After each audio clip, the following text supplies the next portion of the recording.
ආයුබෝවන් සියලුම දෙනාට. මේ ඔබ දකින්නේ කනේරු ශාකයයි. ගොඩක් දෙනෙක් ටොක් ඇට ගස කියලත් කියනවා.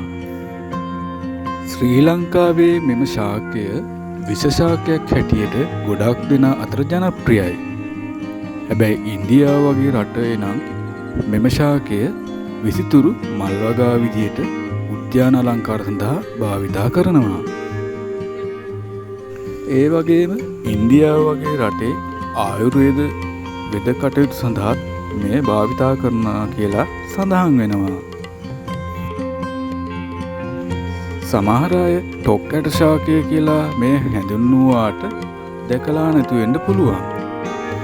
නිවස ආශ්‍රිතව මෙම ශාකය තිබෙනවා නම් පුංචි දරුවෝ වගේ ඉන්නවා නම් පොඩ්ඩක් විමසිල්ලින් එය බලාගන්න කියලා මම ඔබට පොඩි අදහසක් ඉදිරිපත් කරනවා. මොකද මේ ශාකයේ මල ලස්සනයි. පුංචි දරුවන් මේ මල් වලට ආසයි. සමහර විට කඩන විට එයින් කිරිවැදිලා ඔවුන්ගේ මුඛය හරහා ආමාශගත වුණොත් එය විෂ වෙන්නට පුළුවන්. ඒ නිසායි ඒ මතක් කරේ. ආනමඩුව වැනි ප්‍රදේශයකින් ගොඩනැගෙන මාගේ නාලිකාවේ විවිධ තේමාවන් ඔස්සේ ඔබට නරඹන්නට පුළුවන් වීඩියෝ කිහිපයක්ම තිබෙනවා. එය නරඹන්න කියලත් ආරාධනා කරනවා. ඒ වගේම ඔබට පුළුවන් නම් සබ්ස්ක්‍රයිබ් කරලා මාගේ channel එකට එකතු වෙන්න කියලත් ආරාධනා කරනවා. ඒ වගේම දුර්ලභ බෙහෙත් වර්ග, සංගීතමය පැත්ත, ඕකිඩ් වගාව ගැන, සත්වයින් ගැන, ගම්මිරිස් වගාව ගැන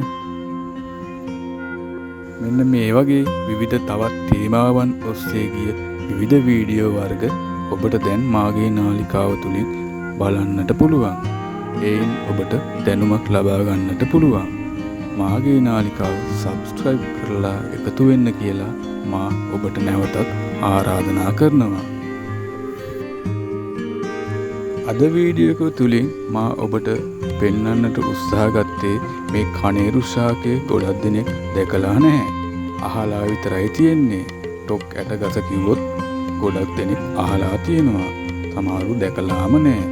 අන්නේ ඒ ගස පෙන්වන්න ඕන නිසායි අද මා මේ වීඩියෝ එක ඔයාට ගෙනාවේ. නැවතත් හමු වෙමු. එහෙනම් ගිහිල්ලා එන්නම්.